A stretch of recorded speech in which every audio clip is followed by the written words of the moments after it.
ಜಾತಿ ಪಕ್ಷ ಭೇದ ಮರೆತು ಸಮಾಜವನ್ನ ನಿರ್ಮಿಸಲು ಜೀವನವಿಡೀ ಶ್ರಮಿಸಿದಂತ ಸಂವಿಧಾನ ಶಿಲ್ಪಿ ಡಾಕ್ಟರ್ ಬಿ.ಆರ್. ಅಂಬೇಡ್ಕರ್ ಅವರ ಜಯಂತ್ಯೋತ್ಸವವನ್ನು ಆಚರಿಸಿದಂತ ಬೀದರ್ ಜನತೆ ಸಮಾಜ ಸುಧಾರಕ ಮತ್ತು ಭಾರತೀಯ ಸಂವಿಧಾನದ ಮುಖ್ಯ ಶಿಲ್ಪಿ ಅಳಿವಿನಂಚಿನಲ್ಲಿರುವಂತಹ ಸಮುದಾಯಗಳನ್ನು ಮೇಲೆತ್ತಲು, ಸಾಮಾಜಿಕ ನ್ಯಾಯಕ್ಕಾಗಿ ಪ್ರತಿಪಾದಿಸಲು ಮತ್ತು ಸಮಾನತೆಯ ನಿರಂತರ ಅನ್ವೇಷಣೆಗಾರರು ಮತ್ತು ದೂರದೃಷ್ಟಿಯ ನಾಯಕರಾದಂಥ ಡಾಕ್ಟರ್ ಭೀಮರಾವ್ ಅಂಬೇಡ್ಕರ್ ಅವರ ಜಯಂತ್ಯೋತ್ಸವದ ನಿಮಿತ್ತ ಇಂದು ಬೀದರ್ ಜಿಲ್ಲೆಯ ಎಲ್ಲ ಪಕ್ಷದ ಮುಖಂಡರು ನಗರದ ಡಾಕ್ಟರ್ ಬಿ.ಆರ್. ಅಂಬೇಡ್ಕರ್ ಅವರ ವೃತ್ತದಲ್ಲಿನ ಮೂರ್ತಿಗೆ ಮಾಲಾರ್ಪಣೆ ಮಾಡಿ ಬೌದ್ಧ ಭಿಕ್ಷುಗಳೊಂದಿಗೆ ಸಾಮೂಹಿಕವಾಗಿ ಪ್ರಾರ್ಥನೆ ಸಲ್ಲಿಸುವ ಮೂಲಕ ಡಾಕ್ಟರ್ ಬಿ.ಆರ್. ಅಂಬೇಡ್ಕರ್ ಅವರ ನಾಡಿನ ಜನತೆಗೆ ಜನ್ಮದಿನದ ಶುಭಾಶಯಗಳನ್ನು ಕೋರಿದ ಮುಖಂಡರುಗಳು ಪಕ್ಕದಲ್ಲೇ ವಿವಿಧ ಸಂಘಟನೆಗಳ ಸಹಯೋಗದೊಂದಿಗೆ ಆಯೋಜಿಸಲಾಗಿದ್ದಂತಹ ಉಚಿತ ಆರೋಗ್ಯ ತಪಾಸಣೆ ಶಿಬಿರಕ್ಕೆ ಚಾಲನೆ ನೀಡಿ ನಂತರ ಮಾತನಾಡಿದಂತ ಜಿಲ್ಲಾ ಉಸ್ತುವಾರಿ ಸಚಿವರಾದ ಈಶ್ವರ್ ಖಂಡ್ರೆ ಅವರು ಮಾತನಾಡಿ, ನಾಡಿನ ಜನತೆಗೆ ನನ್ನ ಮತ್ತು ಪಕ್ಷದ ವತಿಯಿಂದ ಡಾಕ್ಟರ್ ಬಿ.ಆರ್. ಅಂಬೇಡ್ಕರ್ ಅವರ ಹಾರ್ದಿಕ ಶುಭಾಶಯಗಳನ್ನು ತಿಳಿಸಿ,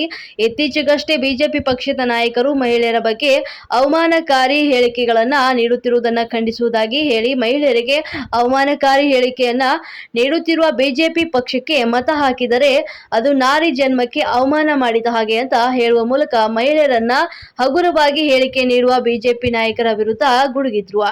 ಈಶ್ವರ್ ಖಂಡ್ರೆ ಸ್ವಪಕ್ಷದವರಿಂದಲೇ ತಿರಸ್ಕರಿಸಿಕೊಂಡಿರುವಂತಹ ಭಗವಂತ ಖೂಬಾರ್ ಅವರಿಗೆ ಮುಂಬರುವ ದಿನಗಳಲ್ಲಿ ಯಾವ ಪಕ್ಷದಲ್ಲೂ ಕೂಡ ಟಿಕೆಟ್ ಸಿಗಲು ಸಾಧ್ಯವಿಲ್ಲ, ಅವರು ಬೀದಿಗೆ ಬರುವುದು ಖಚಿತ ಅಂತ ತಿಳಿಸಿದ್ರು. ಸಚಿವರಾದ ರಹೀಂ ಖಾನ್ ಮತ್ತು ಮಾಜಿ ಸಚಿವರಾದ ಬಂಡೆಪ್ಪ ಕಾಶಂಪುರ್, ಭಗವಂತ ಖೂಬಾ ಹಾಗೂ ಜಿಲ್ಲಾ ಬೌದ್ಧ ಧರ್ಮದ ಪ್ರವಾದಕರು ಮತ್ತು ಸಮಸ್ತ ಡಾಕ್ಟರ್ ಬಿ.ಆರ್. ಅಂಬೇಡ್ಕರ್ ಅವರ ಅನುಯಾಯಿಗಳು ಒಂದು ಸಂದರ್ಭದಲ್ಲಿ ಭಾಗಿಯಾಗಿದ್ರು.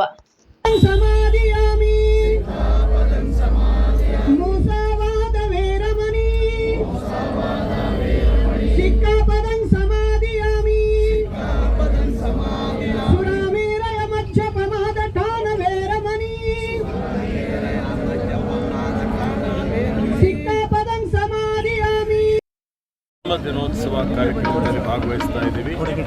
ಈ ಶುಭ ದಿವಸದಂದು ನಾವು ನನ್ನ ಪರವಾಗಿ, ನಮ್ಮ ಪಕ್ಷದ ಪರವಾಗಿ ನಾಡಿನ ಮಹಾ ಜನತೆಗೆ ಡಾಕ್ಟರ್ ಬಾಬಾ ಸಾಹೇಬ್ ಅಂಬೇಡ್ಕರ್ ಅವರ ಜನ್ಮ ದಿನೋತ್ಸವದ ಹಾರ್ದಿಕ ಶುಭಾಶಯಗಳು ಮತ್ತು ಅಭಿನಂದನೆಗಳನ್ನು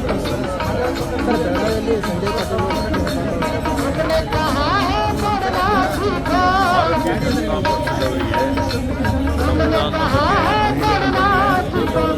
ಯಾವ್ರ ಬಗ್ಗೆನೂ ಅವರಿಗೆ ಸಂಜಯ್ ಪಾಟೀಲ್ ಏನು ಹೇಳಿದ್ದಾರೆ ನನಗೆ ಗೊತ್ತಿಲ್ಲ. ಅವಹೇಳನಕಾರಿ ಹೇಳಿಕೆಯನ್ನು ಹಿಂದೆನೂ ಕೊಟ್ಟಿದ್ದಾರೆ. ಅದಕ್ಕೆ ನಾನು ತೀವ್ರವಾಗಿ ಖಂಡಿಸ್ತೇನೆ. ಅವ್ರ ಮೇಲೆ ಕಾನೂನು ರೀತಿಯ ಕ್ರಮ ಆಗಬೇಕು ಅಂತ ಹೇಳಿ ಒತ್ತಾಯ ಮಾಡ್ತೇನೆ.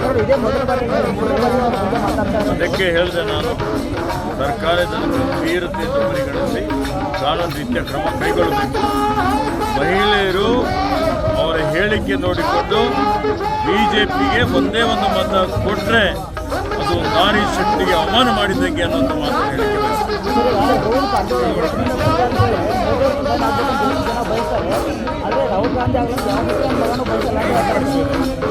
ನೋಡಿ. ಗೋವಿಂದ ಕಾರಜೋಳ ಅವರು ಸೋತಿ ಸುಣ್ಣಗಾಗಿದ್ದಾರೆ.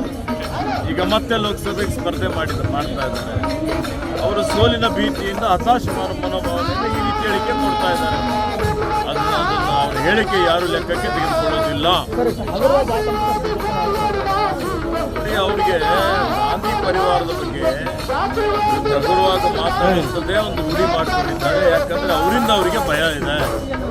ಗಾಂಧಿ ಪರಿವಾರನೇ ಇವತ್ತು ಅವರೇನು ಸುಳ್ಳು ಹೇಳ್ತಾ ಇದ್ದಾರೆ, ಮೋಸ ಮಾಡ್ತಾ ಇದ್ದಾರೆ, ವಂಚನೆ ಮಾಡ್ತಾ ಇದ್ದಾರೆ, ಅದನ್ನು ತಡೆಯುವಂಥ ಶಕ್ತಿ ಬರೀ ಗಾಂಧಿ ಪರಿವಾರಗಿದೆ ಅಂತ ಹೇಳಿ ಅರ್ಥ ಮಾಡಿಕೊಂಡು ಈ ರೀತಿ ಹೇಳಿಕೆ ಕೊಡ್ತಾ ಇದ್ದಾರೆ. ಈ ರಾಜ್ಯಕ್ಕೆ ಏನು ಮಾಡಿದ್ದಾರೆ ಅಂತ ಬರ್ತಾ ಇದ್ದಾರೆ. ಮೋದಿಯವರು ರಾಜ್ಯಕ್ಕೆ ತೆರಿಗೆಯಲ್ಲಿ ನಮಗೆ ಅನ್ಯಾಯ ಮಾಡಿದ್ರು. 15 ಹಣಕಾಸು ಯೋಜನೆ ಅಡಿಯಲ್ಲಿ ಅನ್ಯಾಯ ಮಾಡಿದ್ರು. 200 ಸುಮಾರು 14 ತಾಲೂಕುಗಳು ಬರ ಅಂತ ಹೇಳಿ ಘೋಷಣೆ ಮಾಡಿ 7 ತಿಂಗಳಾಗಿದೆ, ಏನೋ ಒಂದು ನಯಾ ಪೈಸೆ ಅನುದಾನ ಬಿಡುಗಡೆ ಮಾಡಿಲ್ಲ. ಮೋದಿಯವರು ಕರ್ನಾಟಕದ ಮೇಲೆ ಪ್ರಹಾರ ಮಾಡಿದ್ದಾರೆ. ಅವರು ಮಲ್ತಾಯಿ ಧೋರಣೆ ಅನುಸರಿಸ್ತಾ ಇದ್ದಾರೆ. ಹೀಗಾಗಿ ಕರ್ನಾಟಕದ ಜನ ಇವತ್ತು ಭಾರತೀಯ ಜನತಾ ಪಕ್ಷಕ್ಕೆ ತಕ್ಕ ಪಾಠ ಕಲಿಸಬೇಕು ಅಂತ ನಾನು ಮನವಿ ಮಾಡ್ತೇನೆ. ಸರ್, ಖೂಬಾ ಅವರು ಈ ನಿನ್ನೆ ಹೇಳಿಕೆ ಖೂಬಾ ಅವರು ಐಟಿ ರೇಡ್ ಮಾಡ್ತಿದ್ದಾರೆ. ಆದರೆ ಸೋಲಿನ ಹತಾಶೆಯಿಂದ ನನ್ನ ಮೇಲೆ ಬೀಜ ಕೊಡ್ತಿರುವಂಥ ಕೆಲಸವನ್ನು ಕಂಟಿನ್ಯೂ ನೋಡಿ, ಅವರಿಗೆ ಅವರ ಪಕ್ಷದವರೇ ತಿರಸ್ಕಾರ ಮಾಡಿದ್ದಾರೆ. ಅವರೇ ಹೇಳ್ತಾ ಇದ್ದಾರೆ ಬಿಜೆಪಿಯವರೇ ಕೂಗಾಟ ಅಂತೇಳಿ. ಕಾಂಗ್ರೆಸ್ನವ್ರು ಹೇಳಿದಾರ? ಮತ್ತೆ ಈಗ ಅವ್ರದ್ದು ಕತೆ ಮುಗಿದೋಗಿದೆ. ಇದು ಅವರ ಕೊನೆ ಚುನಾವಣೆ. ಮೊನ್ನೆ ಅವರಿಗೆ ಯಾವ ಪಕ್ಷದವರು ಟಿಕೆಟ್ ಕೊಡೋದಿಲ್ಲ, ಏನಿಲ್ಲ, ಕೇರ್ ಆಫ್ ರೋಡ್ ಆಗಬೇಕಾಗುತ್ತೆ. ಸೀರೆ